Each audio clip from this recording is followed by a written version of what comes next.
Hey dudes, welcome to Splat from the Past, the only 80s themed horror and sci-fi show where things can get totally radical. Now today is yet another special episode. I'm just so excited, like I usually am. Today I'm going to be interviewing the brother of one of my heroes, and that is Richard Band, the brother of Charlie Band. Richard has composed the theme song to about, I would say, a good 85 to 90% of Charlie Band's movies. All the classics from Empire Pictures and Full Moon Features films as well. And I'm going to have him on the show today. I met him 2 years ago at Son of Monster Palooza in Burbank, and he was a really cool guy. And I enjoyed talking to him about the music to one of my favorite movies of his brother's, The Alchemist. He was giving me some background information on that movie when I met him 2 years ago. And today I'm going to find out about a lot more of them and get some information. And it's going to be pretty cool. So yeah, here is my interview with Richard Band.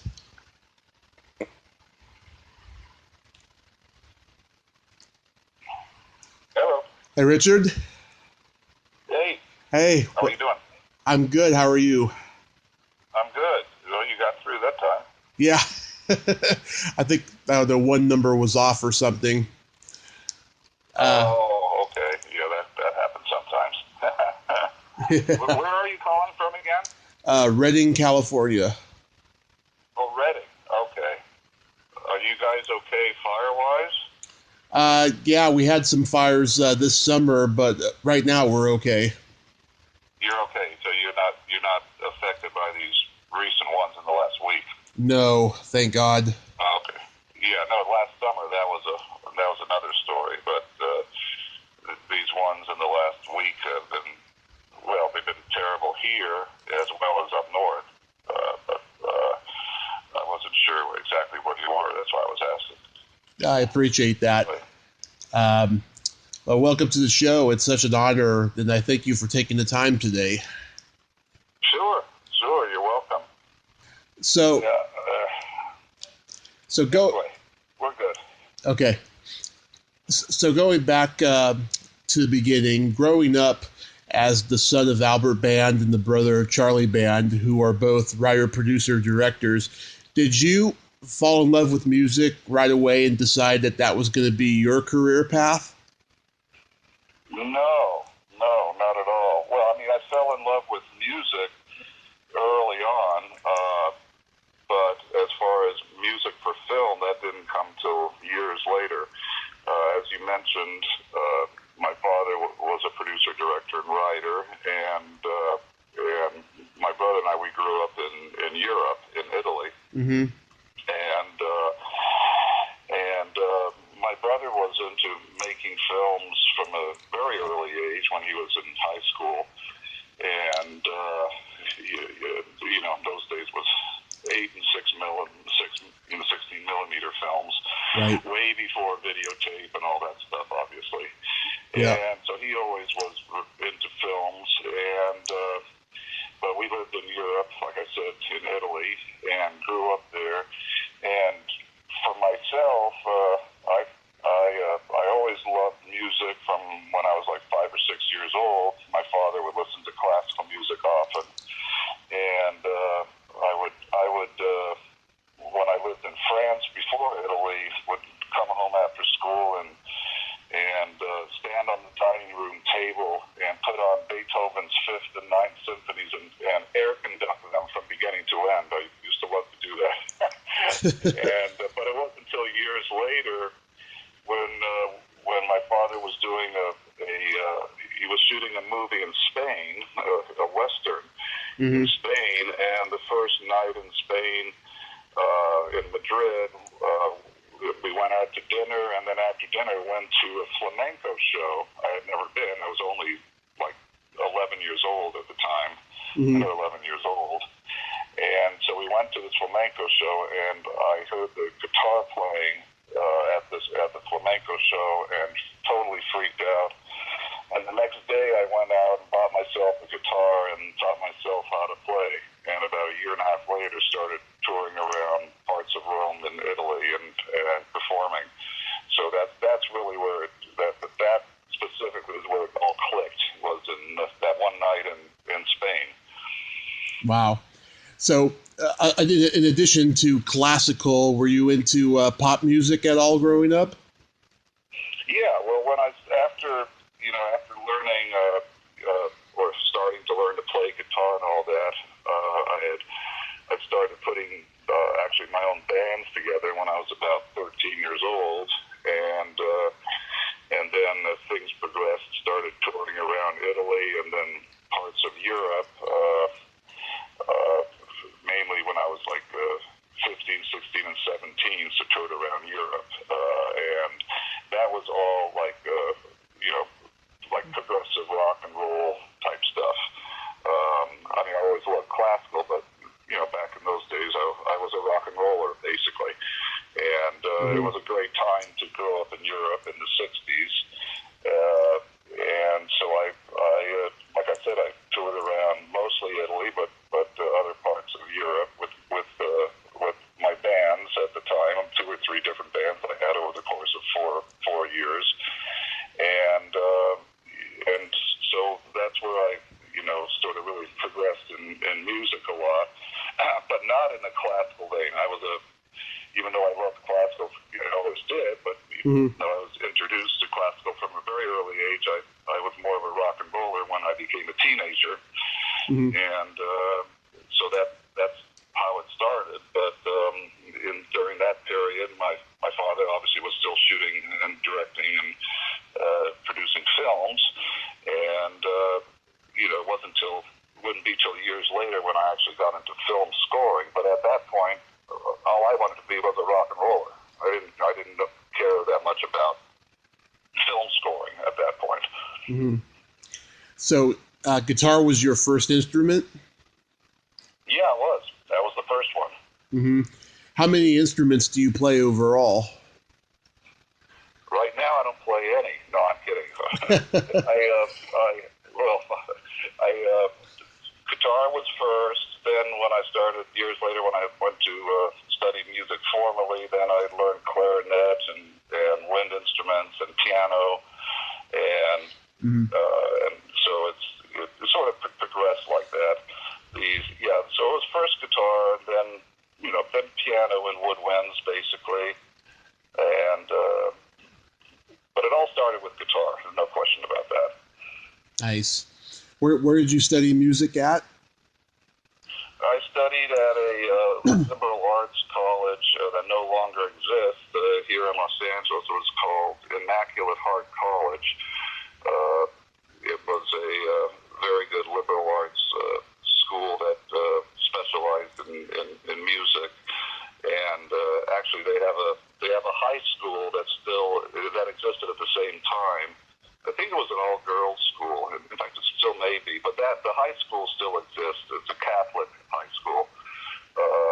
Although the college, even though it was a Catholic college, I think there were more Jewish people there, I think, than there were Catholics at the time that I went. Kind of funny, but anyway, it was a good school, and I went there for about 2.5 years, 2.5 to 3 years.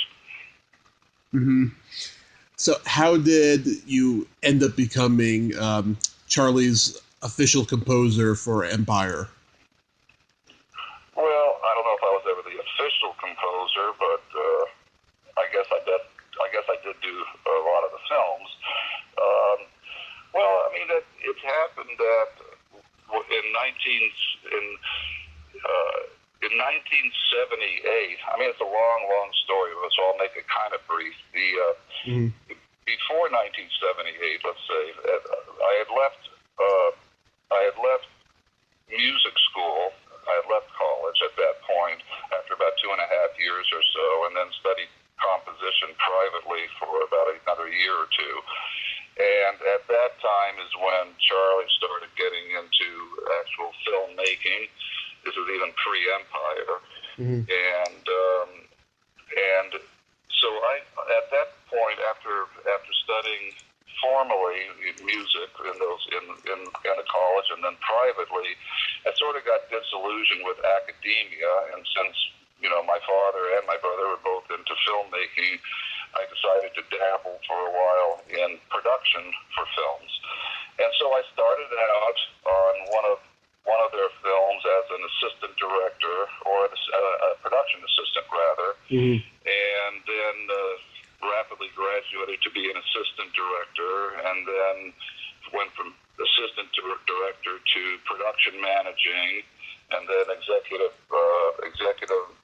production managing, and then associate producing on a couple. So I actually did a lot of production work for about 3 years on about 12, 13 different films, learning all the ins and outs of filmmaking. I mean, keep in mind, I had grown up in film, so I knew a lot about them. But as far as the actual, how to actually put entire productions together and all that was a different field. So I did that for a period of a few years. And during that time, or towards the very end of that time, I had hired a fellow as a sound person for one of the shows, and that ended up being Joel Goldsmith, the son of Jerry Goldsmith. Oh. And interestingly, so I hired him on a few, like 3 different shows, and then about after knowing him for a couple of years or so and becoming friendly, I got disillusioned or just really tired of the production work, and I always had music in the back of my mind. I never put music and films together in my mind. So I went on a holiday after about 2 or 3 years of doing the production work back to Europe, and it was in Europe, as a matter of fact, it was in France, where I was sitting on the beach sort of contemplating, the old question, what am I going to do with the rest of my life type of question. And I was saying to myself, I love films, I grew up with films, but I really love music, but I love films, but I love music, but what am I going to do? Then all of a sudden, the proverbial light bulb went off, and, like at the top of my head, a little light bulb that says, well, what about music for films?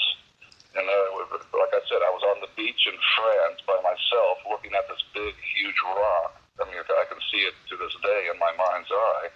And that's where the idea came up. And I go, well, that might make sense.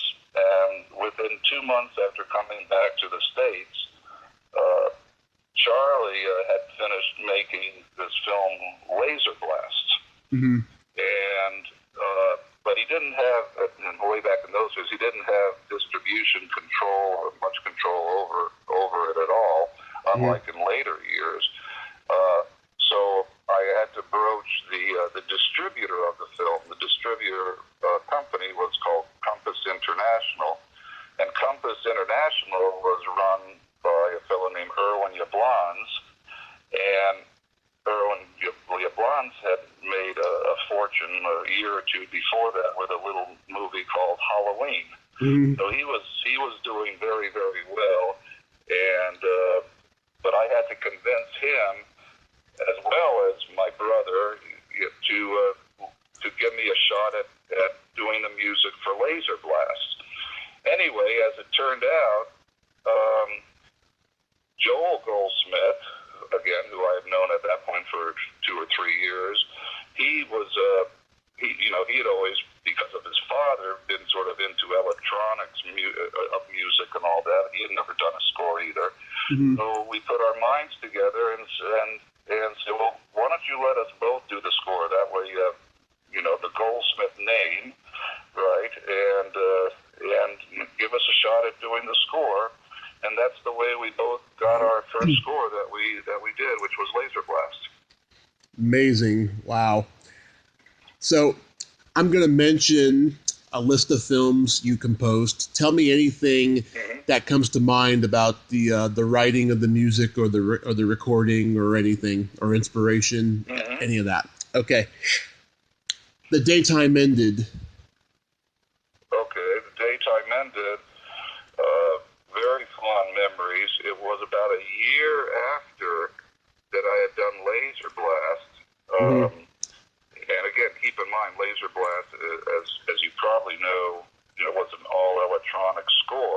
Mm-hmm.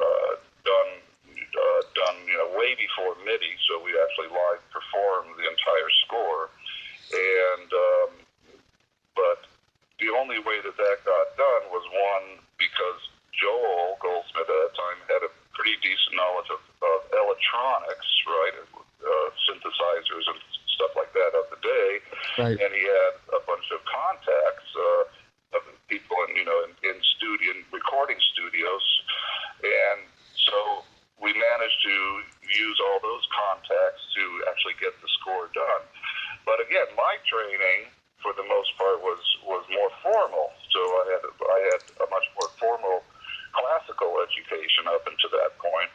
And lo and behold, all of a sudden, Daytime Ended rolled around, and so because there were some of the same people involved with that, I got the opportunity to do that score, and that, as my second score, I'd end up going to England and recording with part of the London Symphony. So it was my first time out of the batting cage in recording in London with a small part of the symphony, about 35-piece orchestra, which was nice, and that totally blew me away. Just the experience and hearing your stuff performed by an orchestra and all that. Mm-hmm. That just totally solidified what I wanted to do with the rest of my life. There wasn't a question about that. And the other interesting side note about Daytime Ended is it would be the either the first or the second soundtrack ever released as a digital recording on a vinyl. And the reason that's important is because the first two ever released they were one day apart, was Star Trek, the original Star Trek movie, and my little movie, Daytime Ended. And they were released as the first two digital soundtrack recordings ever. Mm-hmm. Wow. Yeah, I think it really sets the tone for what your sound is known for, which starts off a little dark, a little bleak, and then it ends on a positive, optimistic note. I would say that's pretty fair, depending on the subject matter. Yeah, Mm-hmm. That's pretty fair. Mm-hmm.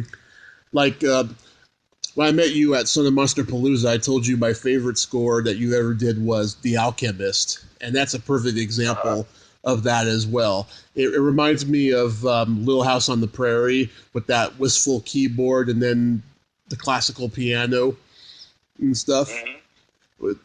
Was that a little bit of the influence there? I don't know. I mean, The Alchemist. I mean, you're right in the fact that something I had established, early on with even with Laser Blast, but more so Daytime Ended. I always was a very strong believer in themes, and I thought it was very important for films, for the most part, not 100% of the time, but a good deal of the time, to have some identifiable themes that were indicative of what you were trying to say with the music in relation to the film, and something that the audience could identify with. And The Alchemist was definitely an example of some very strong themes that really sort of stuck to you and reflected the nature of the characters and the circumstance in those films. And that's something I've believed in ever since the beginning and still believe in today. I think it's really important to have themes and motifs, because that's the very thing emotionally that people come back to in a film. When watching a film, they may not be totally conscious of it, but I mean, even if you watch classic films like Dr. Zhivago, let's just say, I mean, how can you watch Dr. Zhivago and not think of that Laura's theme in it, that right. famous Dr. Zhivago theme, and not to compare myself with that, but like Puppet Master, right? How can you watch Puppet Master and not think of the Puppet Master themes? There's certain things that are almost synonymous and when you think about certain films and certain themes, or certain songs, or like themes and songs in West Side Story. You had the song Maria or the Jets, or you can't separate certain films and the music from one another. You know what I mean? Mm-hmm. Absolutely. Ghoulies. Alchemist was an example of that. Ghoulies. Yeah, Ghoulies was pretty crazy. Well, Ghoulies, a wacky score, a good opportunity that for me to have worked with Shirley Walker at the time.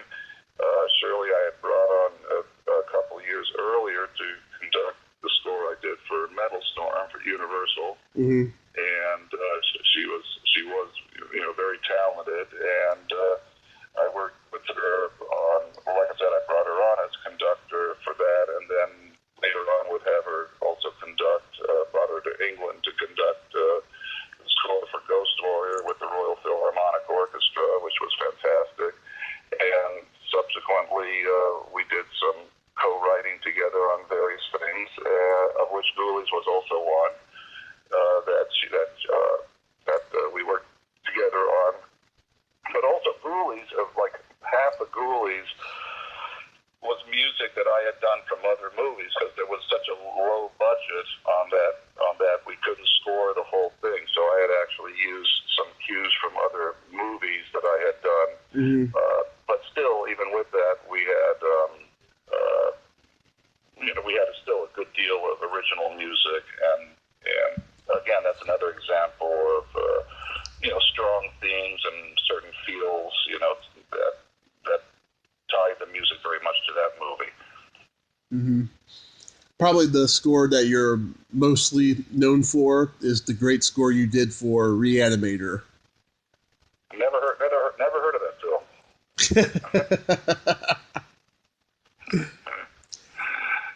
Yes, Re-Animator.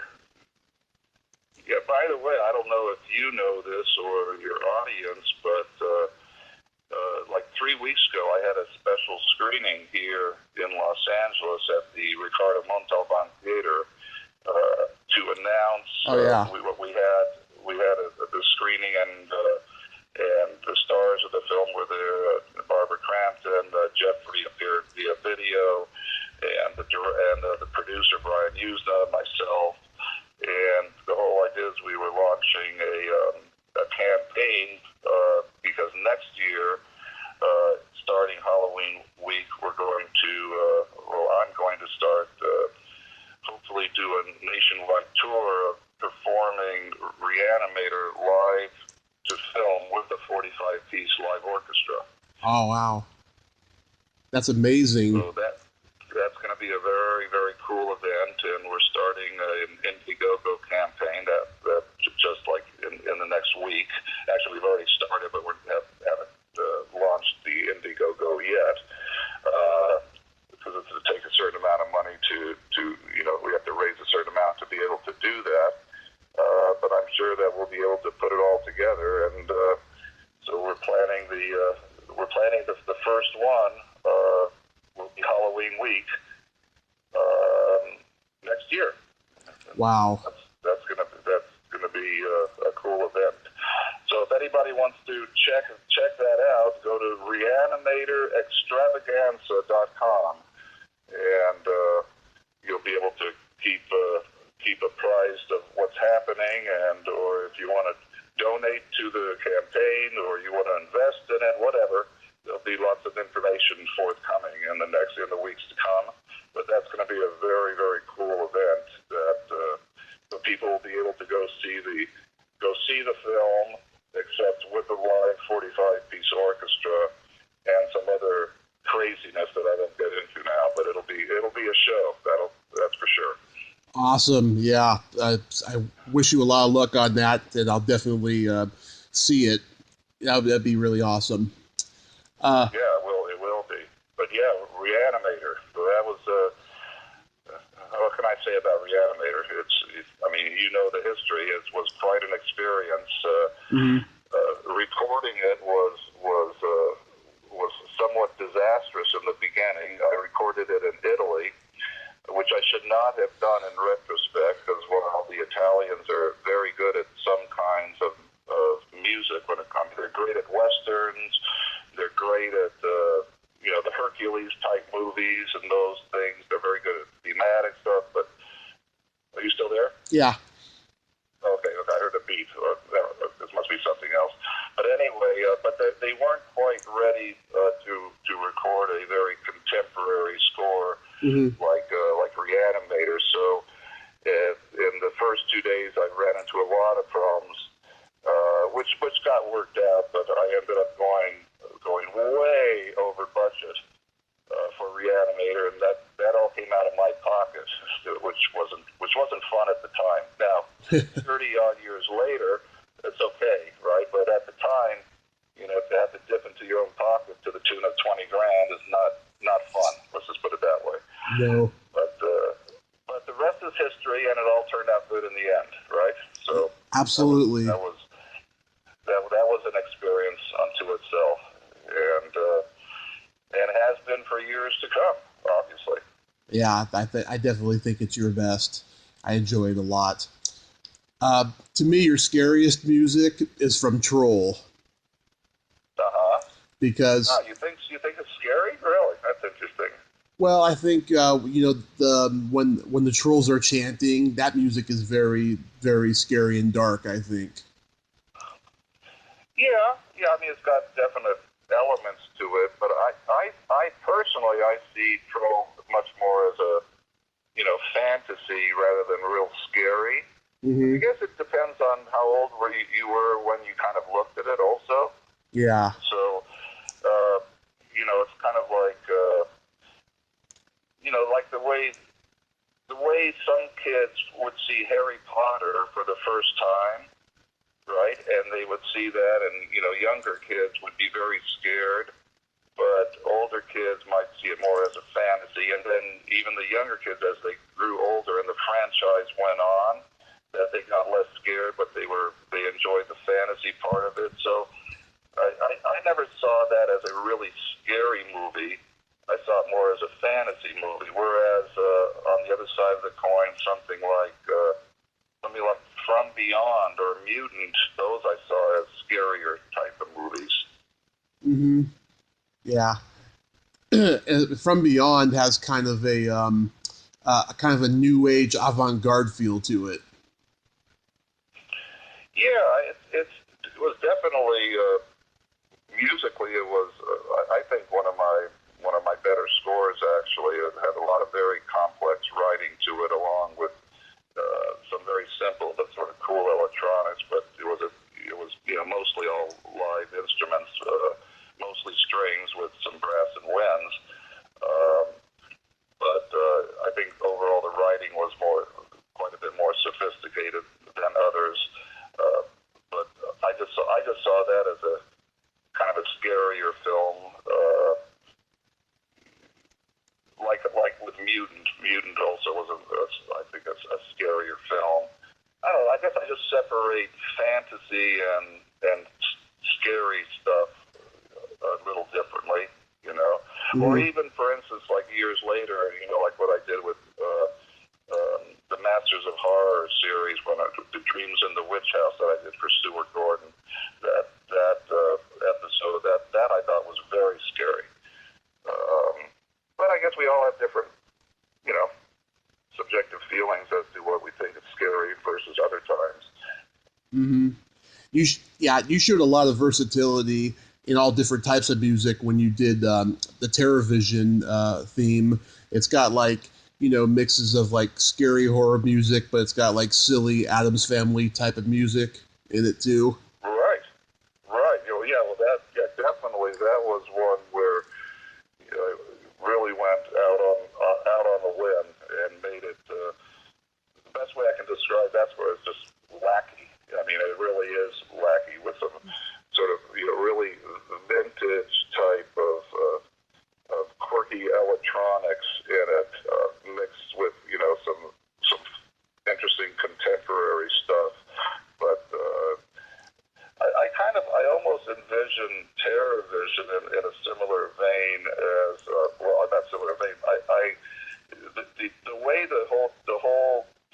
of the film from a visual standpoint, from the from the sets, from the coloration of the prints. Everything was this very, uniquely styled presentation of colors, and everything about it was just very sort of, over the top in the whole look of it, the whole production design, and all the coloring and all that. And the music reflected that really nicely. It really added to that, sort of ultra-modern bizarreness. You sort of get what I'm talking about? Yeah, because the movie is pretty bizarre. I mean, you can tell it's an 80s movie, but it could also be, a time period from the past as well, because the colors are very elaborate, in that movie. Right. Yeah. Almost like the TV series Forbidden Zone, I think it was, or Robbie the Robot, was it Lost in Space or whatever, it had those... Yeah, Lost in Space. Those very vintage 60s and 70s colorization, It had that whole feel to it, and that's why I was definitely going for a musical palette that was, that reflected that, and that was a fun project, to do. It was just because it was so wacky, and the film's wacky. I mean, the whole film is wacky and funny, Yeah, it's upbeat and all that. So do you watch the movie and then think, okay, how can I score this?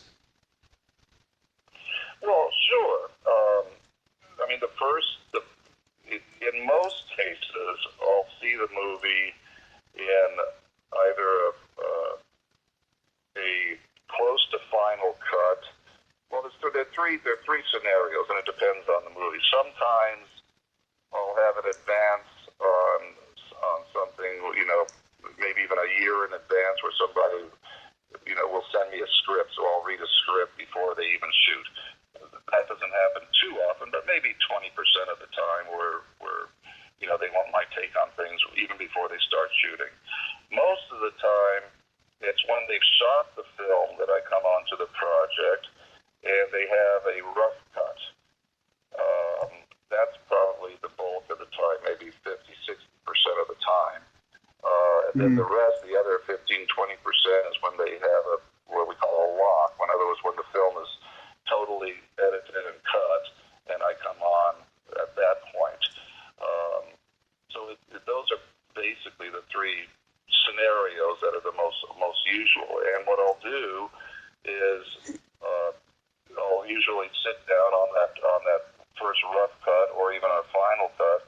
I'll usually sit down with the producer and or director and editor, basically the powers to be, whoever the boss is, right? Creatively the boss. That's usually producer, director, and the editor, and I'll usually just view the film in its entirety just to begin with, and then I'll view it again with those same people, but we'll do what's called a spotting, and we'll discuss where the music should be coming in, where it should be going out in each scene, and then as importantly, or even more importantly, is I like to discuss, what do they want the music to say at that point? What do they want it to do? Right. To me, that's the most important part. In other words, let's just say the director is the one in charge creatively. What is he trying to project in this particular scene or in a sequence? What is he trying to say overall in the film? Does he just want to scare people, or maybe there's some, a hidden motive that somebody has that you want to play behind the scene or against the scene? So those are the questions that come up. Is what are the motivating forces behind what you're seeing? And that's the stuff I like to get into, because it's in my opinion, scoring. It's not enough to just reflect what's going on the screen. Because what's going on the screen you already know. You can see it in front of you and hear it in front of you. But music, really, the better type of scoring is to play off of what are the motivating forces of what you're seeing on the screen. In other words, I refer to it over the years as the third dimension in what we have as a two-dimensional media right now. You know, film is two-dimensional. We see and we hear. That third dimension is what music is, and that's what do you feel. So that's what I call the third dimension, and that to me is the most important part. So I always try to accomplish that with the producer and director. I succeed, you know, most of the time, but it really depends on what the producer and director, you know, what do they want to accomplish? What do they want the music to do? And that's kind of the process. Has there ever been a score that you look back on and go, I wish I could have done that better? Well, sure. I mean, there's always things you look back and you think, oh, I could have done this better or that better. But overall, not really. In other words, it's never. I never go back and seriously question like my whole modus operandi. In other words, what did I? The overall approach for the film that I took, I never second guessed that, because that's I've always kind of nailed that part of it. But do I think, oh man, I could have done this particular piece of music? Maybe it should have been a little more upbeat, or it would have been a little better this way. That's just typical critique of. I could have done this maybe a little better, this a little faster, this a little slower, that sort of thing. You just did the score for Exorcism at 60,000 feet. Yeah. That's a wacky movie. Yeah. Really fun. I've known about it for a few months now from Kelly Maroney, and I'm looking forward to seeing it when it comes out. Do you know when it's going to come out? I don't yet. I know that I know it's totally done. That I know, and I know that the producer, he did very well with his last film called Cynthia, and so I know it's going to get some good distribution. But I don't have any dates. I would imagine within the next 5 or 6 months. I would think. Okay. Something like that. I mean, it shouldn't be too long. It's not like a year or something, but I would say probably by mid-year at the latest. That's my guess right now. Okay. Awesome. And tomorrow you're going to be at Dark Delicacies? Yeah, Dark Delicacies in Burbank. By the way, just so you know, the other film that will be coming out probably before Exorcism at 60,000 feet is my work on Nightmare Cinema with Joe Dante and Mick Garris. Oh. That I finished about 6 months ago. That's going to be really good. That movie. That's a real, that's like a anthology movie, like Twilight Zone the movie. Yeah. And I did the bulk of it. It had 5 different movies in it. 5 movies within the movie. Mm-hmm. And I did the one for Joe Dante and the one for Mick Garris and all the titles and wraparounds and all the stuff like that. So that's going to do really well. That's really good also. Awesome. Were you signing for tomorrow though? I'm sorry, say that again. Oh, what tomorrow's event at Dark Delicacies? What's that for? Oh, that is just actually I just got them yesterday. What's just being released now is Puppet Master 1 and 2 is being released on vinyl, and beautiful on that, and so it's the first time that they're coming out on vinyl with really cool artwork and packaging. So there's that. I'm doing that. That's launching. Also, that just came out 2 days ago was my score for Remote from years ago, and also my score for Prehysteria, which came out just a few weeks before Remote. And those were two moonbeam pictures that I did years ago. Mm-hmm. That are really, really good scores. So, and the last one that I'll be bringing for the signing is the series that I did for Ravenwolf Towers that I have. So those are the main things. Those 3 CDs and the LP release. So that's what the signing is. Awesome. Well, sir, I thank you so much for your time. It was such an honor, and hope I see you again next year. And happy holidays to you, and have a great rest of your day. And you too. And let me know when this is going to broadcast, or podcast, or whatever. Keep me posted. Oh yeah, it'll be up pretty shortly. Okay, well, just let me know. Send me a link or what have you. I sure will. Okay. Okey-doke. Be well, man. I will. Bye-bye. Okay, take care. Bye now. Well, there you have it. Richard Band.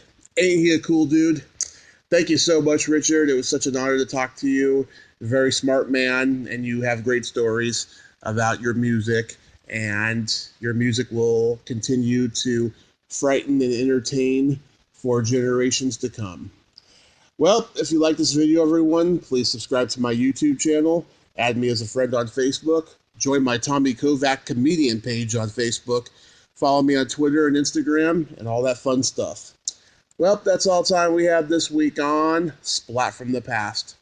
Until next time, this is Tommy Throwback Kovac saying, there's no shame in living in the past, because the present sucks. Later, dudes.